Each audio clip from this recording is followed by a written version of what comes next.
cultura, política y actualidad para sentir y desplegar el alma, el alma.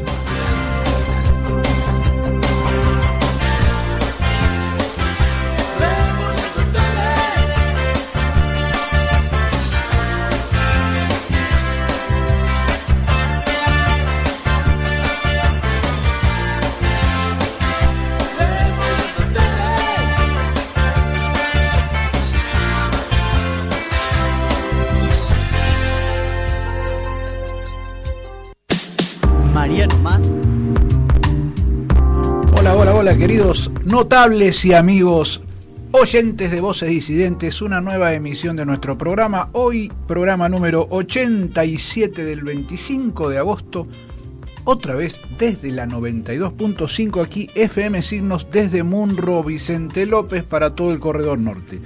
Quien les habla, Daniel Rodríguez Solastierre, con mis compañeros de equipo, Ana Freddy, Sebastián Rodríguez.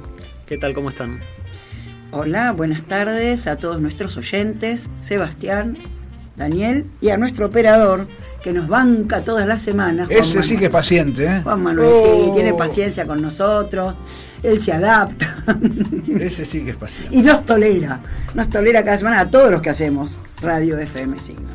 Y le digo una cosa, para los que ven o han visto El Reino,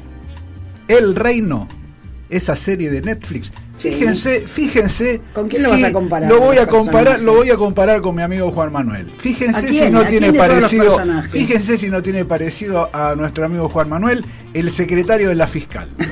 Sí, no sé. No recuerdo la cara porque vi la serie, muy buena serie para recomendar. Usted pone cara de no entender nada. Mire El Reino, yo sé lo que le digo. Me voy a acordar de fijarme quién es.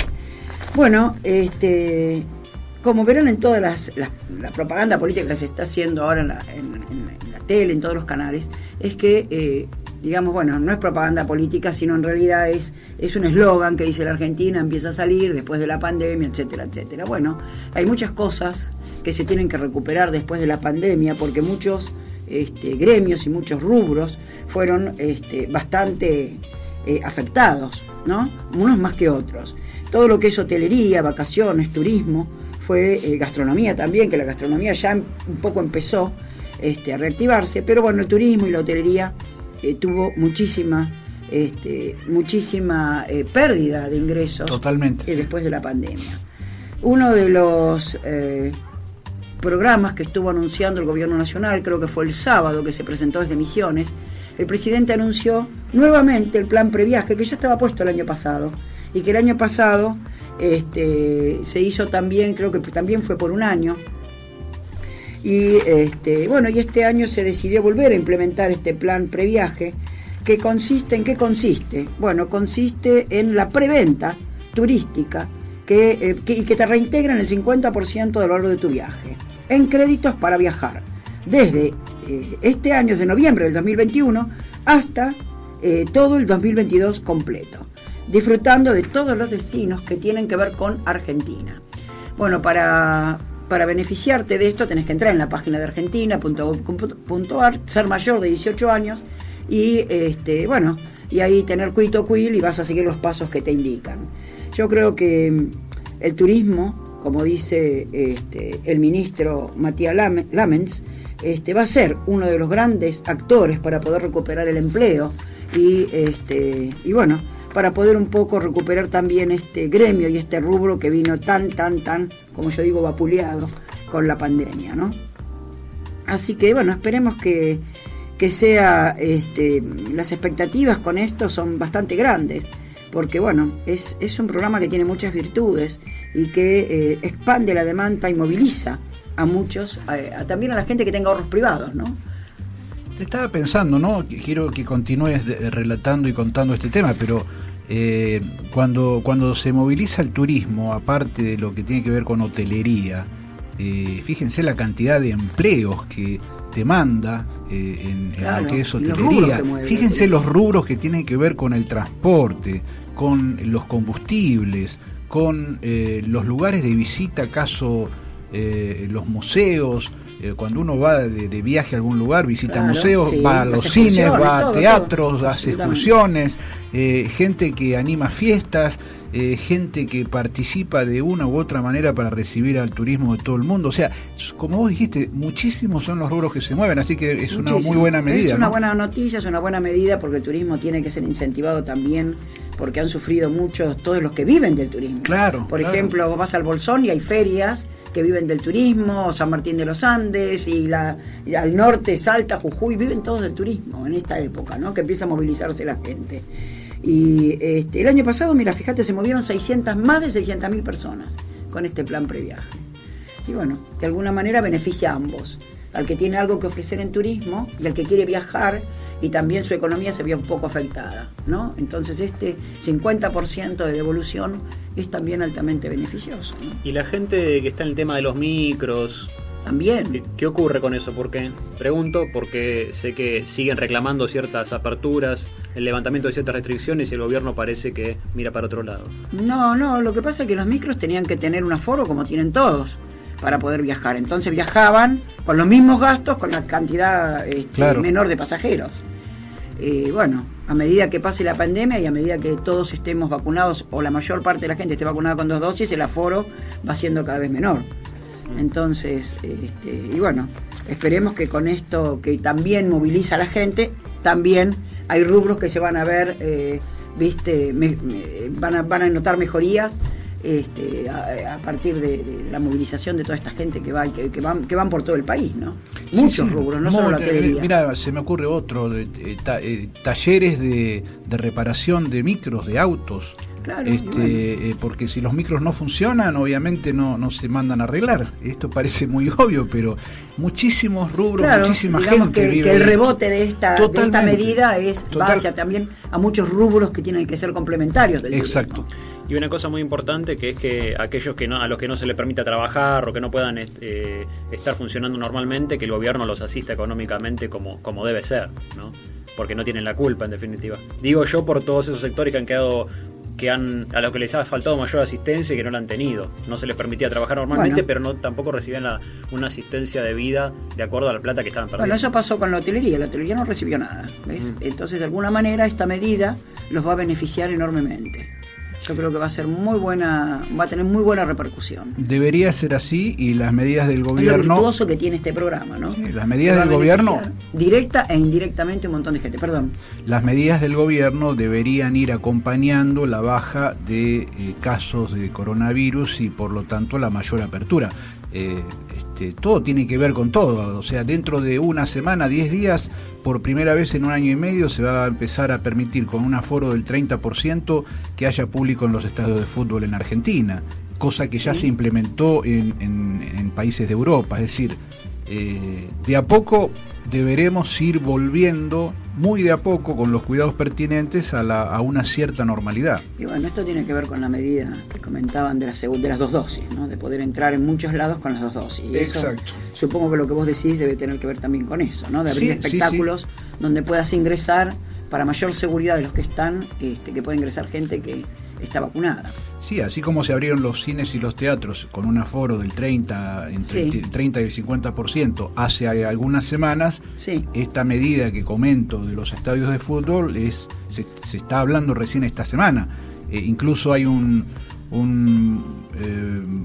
partido, creo que un Boca River, si no estoy equivocado, que se va a disputar en el mes de septiembre y ya se está pensando con público. O sea, pareciera que una cierta normalidad podemos llegar a tener a partir del mes de septiembre. Yo quisiera que fuera así. Sí, esto de la apertura de los estadios es interesante, pero yo preferiría que lo hagan con cuidado, porque se están conociendo cierta proliferación de la variante Delta, y no vaya a ser cosa que permitan una cosa y los 2 días la tengan que volver a prohibir. Y bueno, pero por eso la variante Delta tiene que ver con que la mayoría de la gente tenga las 2 dosis, porque si no tienen las 2 dosis, la defensa es menor.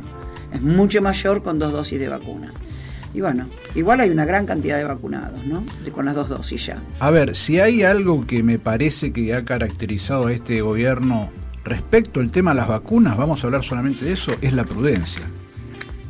Entonces, yendo a tu observación, Seba, sí, obviamente quiero lo mismo y pienso lo mismo, pero bueno, si estamos hablando de un aforo en un estadio que es al aire libre del 30%, con los cuidados necesarios, porque también se le va a pedir a la gente que tenga las vacunas y el PCR, ojo, sí. No estoy hablando que cualquiera se meta, sino que están estudiando y analizando cuáles son los requisitos para poder ir a ver ese espectáculo. Yo porque a mí me daría pena y bronca que a los dos que digan, bueno, permitimos todas las actividades y después resulta que la variante Delta llega, tienen que retroceder y después salen todos los periodistas a decir el gobierno no sirve para nada y esas cosas que siempre pasan, ¿no? Bueno. Entonces tengo miedo de que todo el mundo se agarre para decir esto es un fracaso y tirar la mala onda de siempre. No va a pasar porque tenemos, en este momento hay más de la mitad de la población vacunada con las 2 dosis. O sea, dentro de un mes, vos decís, ¿en qué mes estás diciendo? ¿En octubre? En septiembre, pero con un aforo del 30%. Bueno, se está analizando hacer. Cada día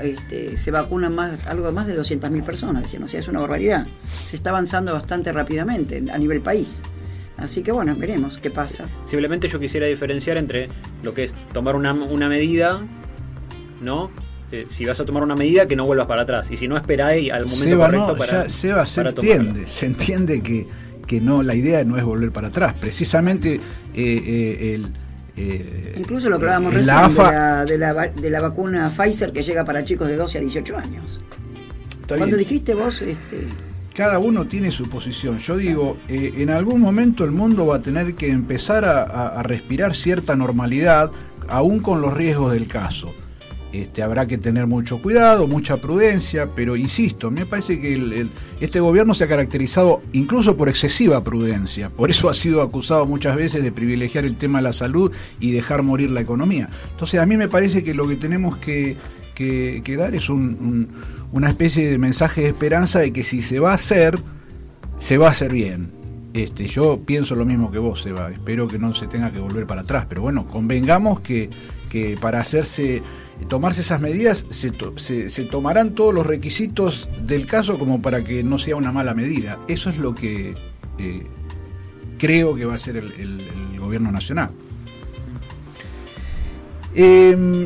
Yendo a mí me parece interesante lo que comentaste, el tema de turismo, y quiero hacer un comentario también en este primer bloque que tiene que ver con algo que a mí me trajo reminiscencias de mi escuela primaria, porque cuando el gobierno anterior, fundamentalmente a través de María Eugenia Vidal y de Mauricio Macri, hablaba de que la educación pública era un desastre, que caíamos en la educación pública, o que para qué tantas universidades en todos lados. Yo realmente me sentía muy atacado, muy ofendido, porque hice toda mi primaria en una escuela pública, y lo digo con mucho orgullo y mucha felicidad. Y también soy de los que siempre han seguido con interés aquellos datos que tienen que ver con la Universidad de Buenos Aires, en donde en los últimos años se ha caracterizado, o se ha seguido caracterizando la UBA como de las mejores universidades del mundo. Y comento esto porque el 12 de agosto pasado se cumplieron 200 años de la creación de la Universidad de Buenos Aires. Increíble, ¿no? 1821 fue. Tengan en cuenta que tenemos la independencia en 1816 y 5 años después ya se creaba la Universidad de Buenos Aires. Les comento que la UBA es la mejor de habla hispana por 7º año consecutivo y es la única pública y gratuita que está en el top 100 del ranking mundial. Cuna de premios Nobel, presidentes y otros egresados ilustres, la Universidad de Buenos Aires se convirtió en estos 200 años en sinónimo de excelencia académica en todo el mundo. Esta casa de estudios superiores alcanza el puesto número 69 en la lista de las mejores del mundo, incluyendo públicas y privadas. Pero tengamos en cuenta que es la única universidad pública, masiva y gratuita que se ubica dentro del top 100 del ranking mundial. El rector de la UBA desde el 2014, el señor Alberto Barbieri, aseguró que este resultado es un reconocimiento a los estudiantes, docentes, investigadores y no docentes, que con su trabajo cotidiano construyen la mejor universidad pública de la región. Supo formar la UBA 5 premios Nobel y 18 presidentes argentinos en los últimos 200 años. ¿Está Macri ahí? No, porque Macri no estudió en universidad. Él decía que no podía caer en la universidad pública, así que no, entiendo que no está. En la actualidad, la UBA le abre las puertas de sus 13 facultades a más de 300.000 estudiantes, entre ellos 28.000 extranjeros, instruidos gracias a la incesante labor profesional de 24.000 docentes y 13.000 trabajadores y trabajadoras no docentes. Quería contarles este tema porque, insisto, el 12 de agosto se cumplieron 200 años y este reconocimiento, hecho mención por la compañía británica Quacquarelli Simons, que es una compañía que se destaca en analizar las universidades de todo el mundo, y ha premiado, insisto, a la UBA por sus niveles de investigación, por su calidad de enseñanza, por la reputación con los empleadores y por su grado de internacionalización. De acuerdo a ciertos parámetros evaluativos, la UBA se ubica dentro de las mejores 50 instituciones a nivel internacional en cuanto a su reputación académica y al prestigio de sus empleadores.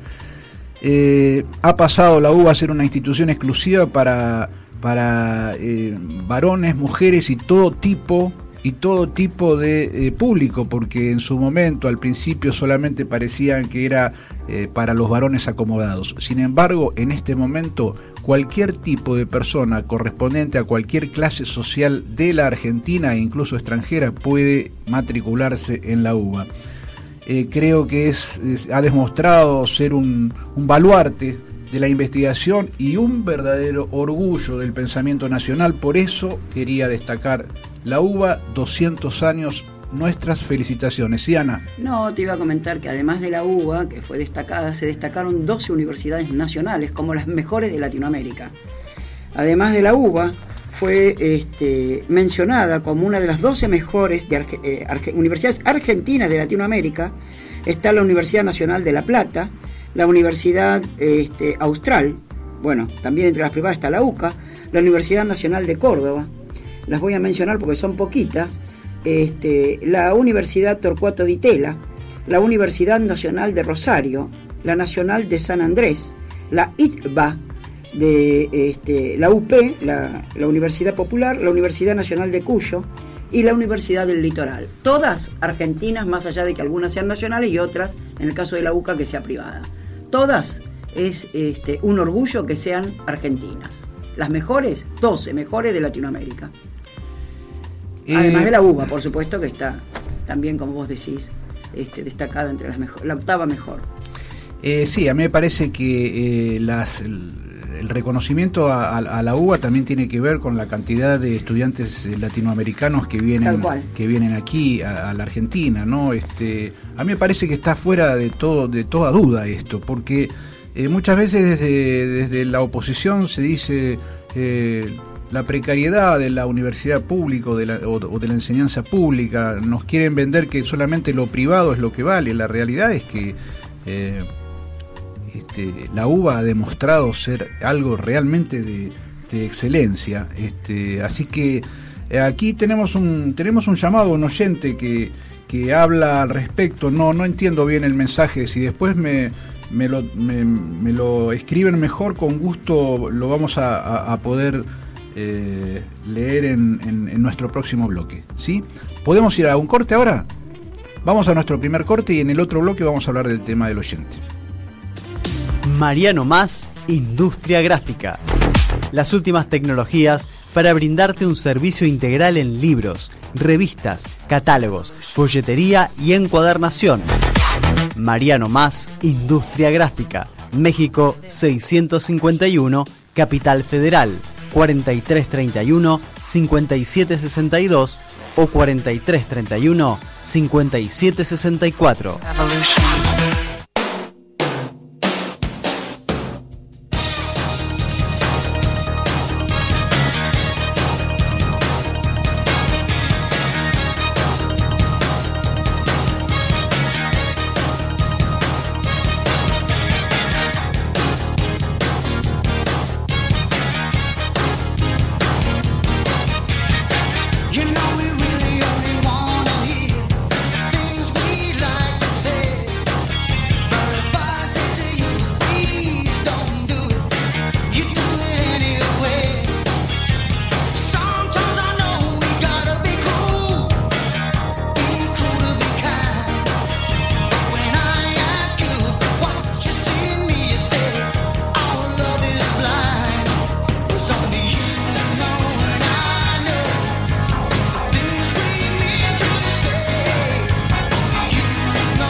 Bueno, lo que estamos oyendo es a un artista único que marcó la década de los 80 y que cada tanto vuelve a nuestro programa, ¿no?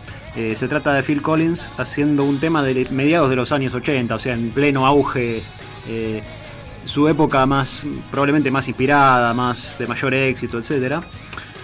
Y es un tema que pertenece a un disco que se llamaba, tenía un título humorístico, varios de sus discos tienen títulos un poco irónicos, un poco graciosos. En este caso se llamaba No se necesita sacar, no se necesita llevar saco, es la traducción, sería más o menos el equivalente en castellano. Que es en realidad un título irónico que pone Phil Collins, haciendo referencia a una situación que él había vivido por aquellos años, en donde él intentó ingresar a un restaurante se ve caro, de clase, ¿no? Con clase, y no lo dejaron entrar por su vestimenta, ¿no? Evidentemente, bueno, es un chiste, es una alusión a esto, ¿no? Una alusión humorística. Y es muy curioso porque estaba con Robert Plant, el cantante de Led Zeppelin, que lo acompañaba en ese día, ¿no? Y vos decís, Robert Plant, que es mucho más rockero, a él no lo dejaron entrar tampoco. No, él entró sin problema, pero a Phil le dijeron, bueno, vos no sos elegante, no estás vestido como corresponde y no vas a entrar. Al poco tiempo apareció Phil Collins en la tele mandando al frente al restaurante, mandando al frente así, muy bien. Literalmente. Cosa que después el restaurante le respondió mandándole una chaqueta deportiva al artista con una carta de disculpa, ¿no? En este disco, este es uno de los discos clave que él tuvo. Ganó el Grammy, el premio Grammy al disco del año en aquellos tiempos. Y tiene invitados como Peter Gabriel, como Sting, por ejemplo, que aparecen haciendo coros en este disco, ¿no? También le fue que en Canadá, por ejemplo, llegó a ser disco de diamante. Disco de diamante es un reconocimiento que te dan. Es un reconocimiento que te dan cuando haces 10 millones de ventas de un mismo disco en un solo país, ¿no? Así que bueno, eran esos tiempos. Ahora vamos con una aclaración con respecto al bloque anterior. Te agradezco, Seba. Sí, Osvaldo de Munro nos había llamado dando una opinión que yo no interpreté bien cuando me la informaron, pido disculpas, pero cuando estuvimos hablando de la habilitación del público con el aforo del 30% para el público que ingrese a los estadios de fútbol en el mes de septiembre. Eso, digamos, comentaba yo haciendo una especie de parangón o parámetro con el tema turístico que es la noticia que trajo Ana. Entonces Osvaldo decía, ahora sí puedo leerlo, decía que van a habilitar justo el público, y qué casualidad que lo están haciendo a un par de días de las elecciones. Considera Osvaldo de Munro que todo esto termina siendo algo político. Es una muy buena observación, Osvaldo. Yo no puedo asegurar que sea solamente por una cuestión de política, porque también hay una realidad que ha habido una baja de casos en las últimas 12 o 13 semanas. Eso es una realidad.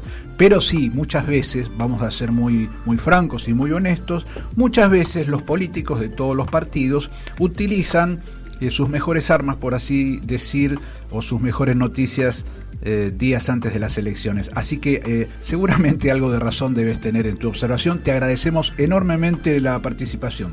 Sí, es cierto que esto podría ser perfectamente una medida electoralista, como dice él. Ahora, yo no le recomiendo al gobierno que tome medidas de este estilo, porque rápidamente la va a tener que volver para atrás y va a quedar mal con todo el mundo, ¿no? Incluso con su propio votante. Ahora, ya que nosotros hablamos en el bloque anterior sobre el tema de la Universidad de Buenos Aires, nunca viene mal recordar que, vamos a explicar esto. Hubo un ciclo de entrevistas, de Zooms, de videollamadas, de no sé bien cómo nombrarlo, una serie de videos, de transmisiones en vivo en donde se entrevistaba a determinadas personas relacionadas con el ámbito del arte y de la sociología. Por lo general eran sociólogos artistas, ¿no? Que personas que estaban en los dos ámbitos simultáneamente. Y lo que hicieron en la universidad, en la UBA, fue entrevistarlos y hacer una transmisión más o menos para que estos artistas hablaran de su trayectoria, dado que estaba relacionado con la Facultad de Sociales, ¿no? Esto tiene que ver con el ámbito de las ciencias sociales. Y aprovechaban para conectar una cosa con la otra. De hecho, un profesor mío, aprovecho para mencionarlo, un profesor mío de economía también estuvo hablando de su proyecto de de fusión. Bueno, tenía una banda bastante interesante que fusionaba géneros.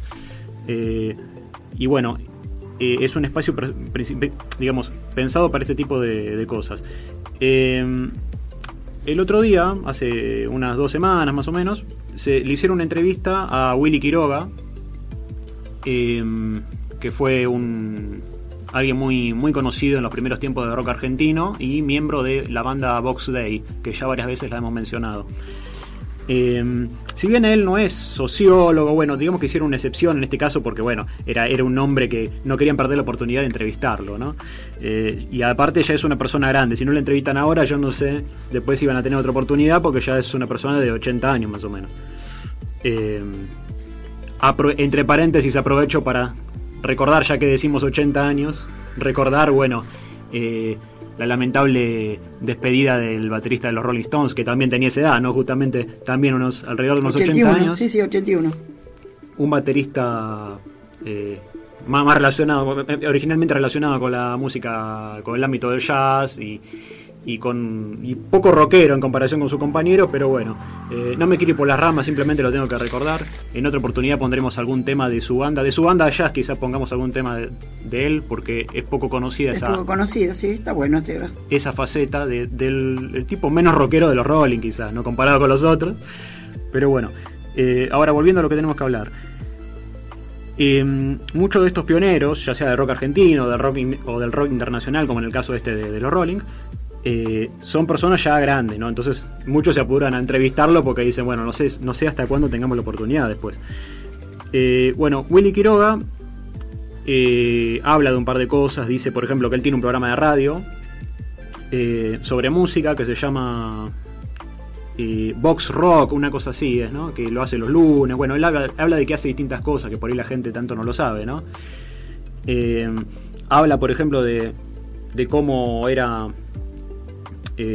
bailar rock and roll, por ejemplo, en esos bailes que se hacían hace no sé, en los años 50, 60, ¿no? Que el rock era una cosa nueva y la gente no lo entendía, era bastante poco empática, no entendía bien qué era esto del rock y era una cosa de los jóvenes, ¿no? En ese entonces. Después, bueno, no podemos olvidar ese episodio en el que se le acerca el mismísimo Spinetta a decirles a los miembros de Box Day que tenían que era muy copado, que estaba buena su música y todo, pero que era una lástima que cantaran en inglés, ¿no? Teniendo todo el idioma español para explorar, ¿no? Esto tiene que ver con que, tal como hemos aclarado en otras oportunidades, los primeros grupos de rock argentino se dedicaron a hacer rock en inglés, y porque se creía que en español no iba a funcionar, qué sé yo, porque era una música internacional. Bueno, el mismo Spinetta no solamente recomendaba hacer rock en castellano, sino que él lo llevó más lejos, haciendo incluso letras ultra poéticas que no cualquiera podía entender o tener paciencia para escuchar, ¿no? Pero bueno, también es interesante decir que era tan fuerte la influencia internacional que Box Day en su comienzo se llamaba Match 4, era el nombre original que tenían. O sea, era internacional hasta en eso, ¿no? Y además usaban looks parecidos a los Beatles. Eso era bastante de moda en los 60. Bueno, con respecto a... Si yo les digo Willy Quiroga, seguro también se recuerdan a Ricardo Saulé, que fueron los dos principales miembros, los más importantes de Box Day, ¿no? Hubo una disputa entre ellos por el liderazgo de la banda, del mismo modo en que podría haber sucedido con Lennon y McCartney, los Beatles, cosas de ese tipo. Y bueno, de hecho hubo muchos cambios de miembros, cambios de integrantes de la banda a lo largo de los años, ¿no? Willy Quiroga es el único que se mantuvo desde los 60, 70 hasta ahora. Así que imagínense si tendrá historia, ¿no?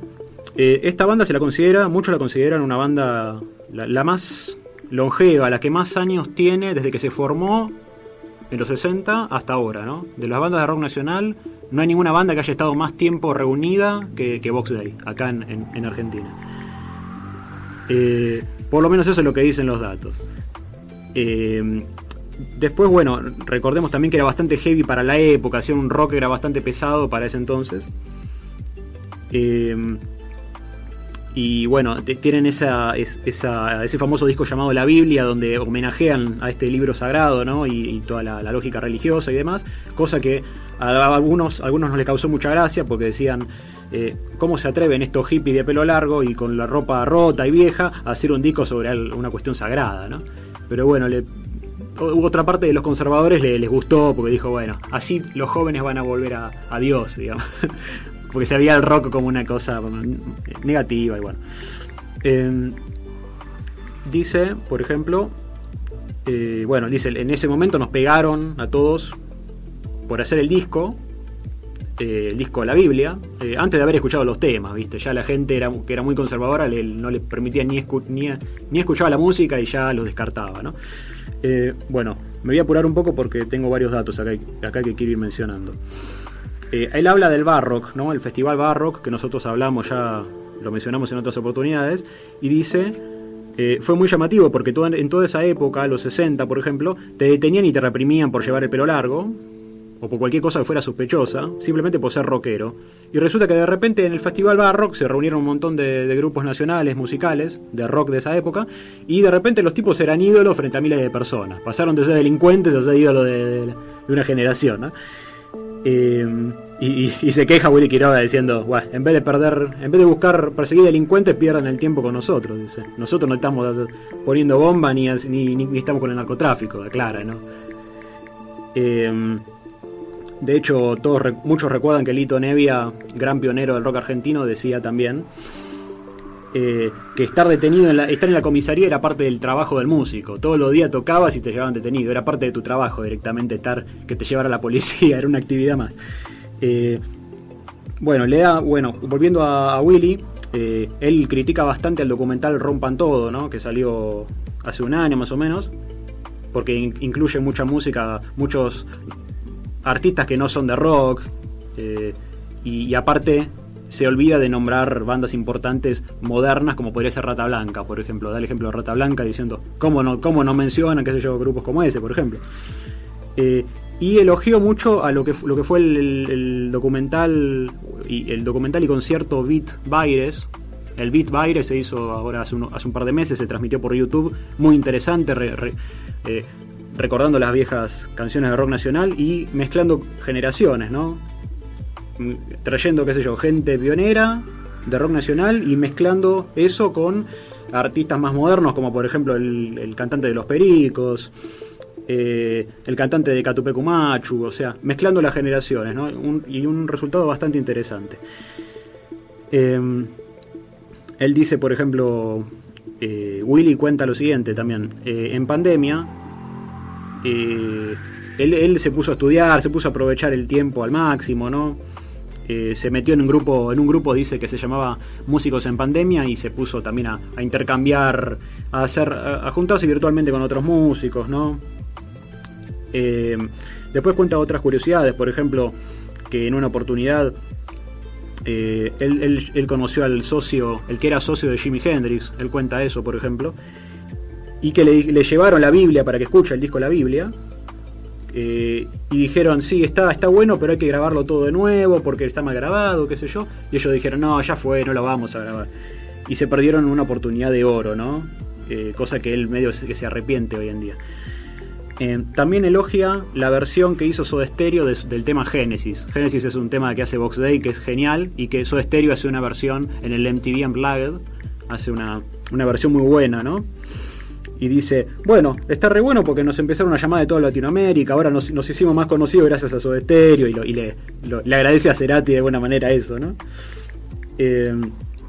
Después, como curiosidad, se puede mencionar que en el año 2010 él aparece, Willy Quiroga, así como otros rockeros de la primera generación, aparecen ahí en la película de Capusotto, esa película delirante llamada Pájaros Volando. Aparecen varios pioneros y está ahí Willy Quiroga. Bueno, Capusotto todos sabemos que le gusta el rock de los viejos tiempos. Y después dice otra cosa, finalmente, hablando de política, dice, yo de política no entiendo, pero viví desde Perón hasta acá, y lo que te puedo decir es que si no nos encontramos como pueblo no hay ningún futuro posible, dice él. Dice a nivel humano, ¿no? Quedar bien no quedar bien con los poderosos, pero ponerse de acuerdo entre nosotros como seres humanos y ponernos de acuerdo en algo y hacer algo juntos, ¿no? No puede ser que la gente se pelee por cualquier cosa, dice, y que todo lo demás tiene que pensar como yo. O sea, hacer grieta por hacer grieta, ¿no? Sin llegar a ninguna parte. Y dice, bueno, yo ahora dice que está por irse de gira, que está ahora por salir de gira, pero que bueno, lamentablemente ya no se saca fotos como antes por el tema de la pandemia, ¿no? Bueno, dice ese tipo de cosas. Es un artista interesante. Si pueden, escuchen esa entrevista que le hacen en la Facultad de Ciencias Sociales. Bueno, él está más de una hora hablando sobre su trayectoria y temas diversos, ¿no? Bueno, más que nada era eso. Se podría ampliar más, pero más o menos para dar un vistazo de lo que fue esa entrevista a un rockero que no hay que olvidarlo. Sin duda alguna, Seba, no hay que olvidar a ese rockero y tampoco a ese gran grupo Box Day, con esa gran obra, maravillosa obra, la Biblia. Vamos a nuestra segunda pausa, por favor. Burati Propiedades. Los valores familiares de una empresa pionera en la zona norte. Seriedad y trayectoria en emprendimientos, tasaciones y administración de consorcios. Tucumán 4076, La Lucila. Web buratipropiedades.com. Comunicate al 15 69 25 03 86. Comunicate al 15 69 25 03 86 o al 47 11 9192.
Chances on a big jet plane. Never let them tell you that we all the same.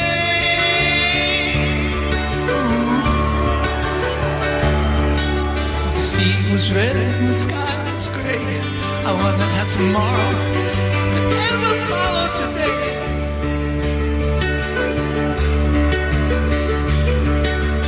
Mountains and the canyons start to tremble and shake, and the children of the sun begin. Bien, yo el bloque anterior hice referencia a Robert Plant, ¿no? En esa anécdota que tenía que ver con Phil Collins, ¿no? Donde los dos entraban a un restaurante. Bueno, hablando de él, justamente en este caso escuchamos a Plant con su banda solista, ¿no? Hace un par de años, una versión en vivo de un tema icónico de su primera banda, ¿no? De la banda que lo hizo conocido a Robert Plant, que es por supuesto Led Zeppelin, ¿no? Un tema que se llama Yendo a California, viajando a California, una cosa así.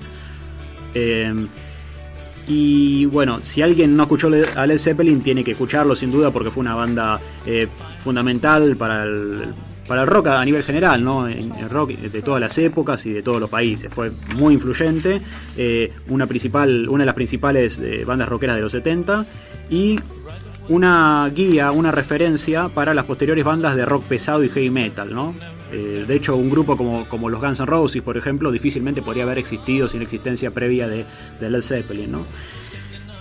Obviamente son distintas generaciones. Robert Plant, por ejemplo, creó la forma, básicamente se sentó las bases de cómo se tenía que cantar este género, ¿no? En su momento. Y también fue una banda, su banda Led Zeppelin fue importante también a nivel escénico, ¿no? Para mostrar cómo se tenía que ver un rockero en el escenario, cómo tenía que actuar y demás. Bueno, lamentablemente después la banda se separó alrededor del año 80. La separación de la banda tuvo que ver más que nada con que, bueno, Robert Plant quedó medio debilitado, quedó medio dañado por un accidente de auto familiar que tuvo, y porque también murió un hijo suyo, un hijo pequeño que tenía, murió por aquellos años, cosa que le afectó bastante. Y después, bueno, llegó obviamente la muerte, el lamentable fallecimiento del baterista de Led Zeppelin, que fue como lo que le puso fin definitivamente a la banda, ¿no? Bien, después de esta reseña vamos con las vías de comunicación. Bueno, gracias, Sebas. Bueno, nuestras vías de comunicación son, en primer lugar, el WhatsApp 155-420-5517, la otra línea de WhatsApp 156296-1711. Pueden escucharnos en directo en fmsignos.com.ar, la web de la radio. En YouTube pueden ver nuestros programas ya efectuados en Voces Disidentes Radios, y en Facebook, Voces Disidentes Programas de Radio. Bueno, yo digo esas... en el lado, último bloque, que siempre vemos algunas curiosidades y noticias insólitas. Esta no es insólita, pero sí es una curiosidad que tiene nuestra ciudad de Buenos Aires. ¿Cuántas veces uno pasa por la 9 de julio y nunca, o miró para arriba y que le llamó la atención un chalet que se ubica en Sarmiento al 1100, en el piso 9 de un edificio? Hoy es un edificio de oficinas, pero me puse a curiosear porque la verdad que era raro ver este chalet de piedra al estilo marplatense en un piso 9 de un edificio.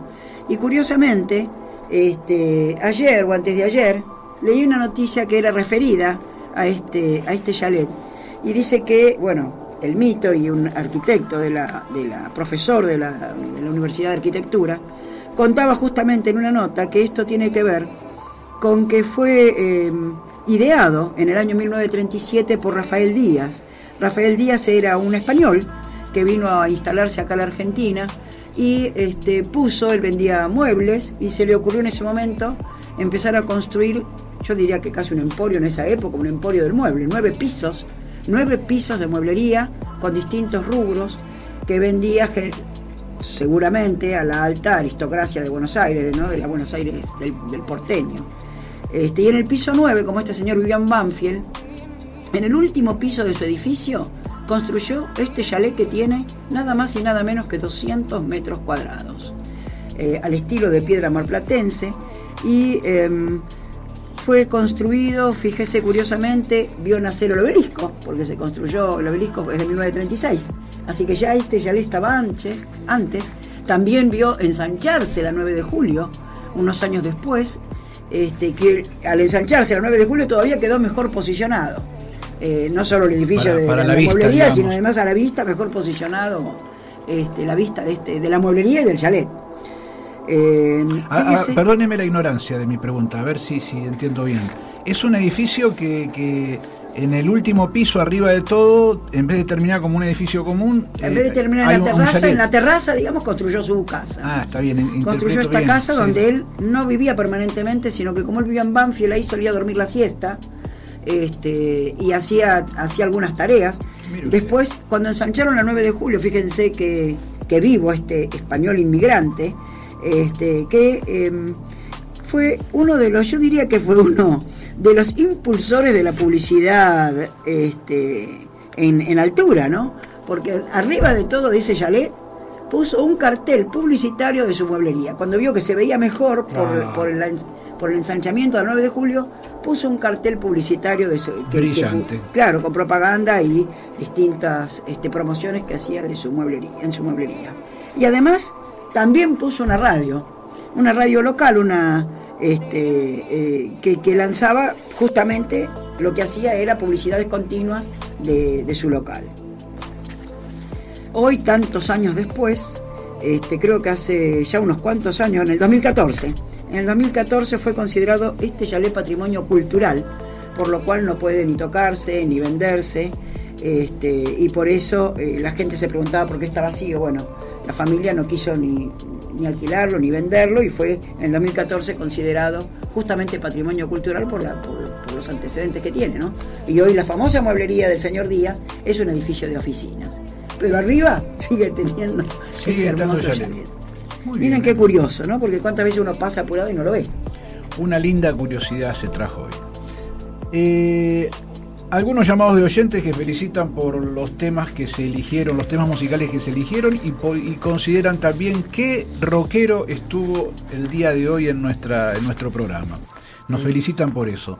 En esta última partecita del tercer bloque yo quiero hablar de dos disidentes, realmente disidentes, que quiero mencionar una corta historia de cada uno de ellos antes de cerrar nuestro programa. Uno es alguien de quien yo he hablado varias veces, el querido Marcelo Loco Bielsa, porque tuvieron que pasar 16 años y 18 entrenadores para que el equipo británico Leeds United pudiera ascender a Primera División. Pero lo importante es que cuando